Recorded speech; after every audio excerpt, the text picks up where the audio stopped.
Hey, it's Tom from Tom's Tunes. A quick tip while you're tearing your boat down, right in the middle of tearing down this 2009 Sweetwater, and your deck boards are going to be held on a variety of ways. It's usually either a self-tapping screw or a deck bolt, which this has a flat head. This one has teeth on it to bite in, and then you'll have a nut and washer typically, or at least just a nut on the bottom. This is what this boat has holding it down, and as you can see, we haven't removed any carpet yet.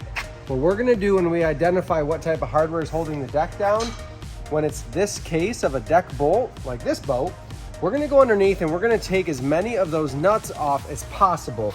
So Miss Corey is under the boat right now. She is taking off as many of the nuts from the bottom as possible. And then what that will allow us to do is we'll have the boards essentially loose, and we'll show you here in a second, but we'll get the rub rails off, and all we need to do is lift the board, cut the carpet at the seam, and then the whole board, carpet and all will lift up, and away it goes. The nuts are all pulled off of the deck bolts, so we're simply one board at a time gonna flip them back, let it fall.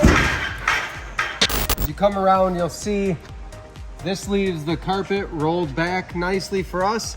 And what we're gonna do is just with a nice sharp razor, be careful, poke it in, and then run it straight back.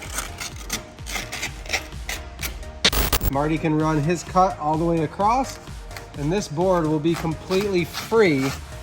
We can just lift it off, we'll put it in a pile, and we're ready to just keep moving along one board at a time. This speeds up the process rather than playing tug-of-war with your carpet. If the boat manufacturer or the person before you use self-tapping screws, you might have to cut slits in the carpet, peel the carpet, find another way. But when using deck bolts, this is the easiest way we found to get the deck off.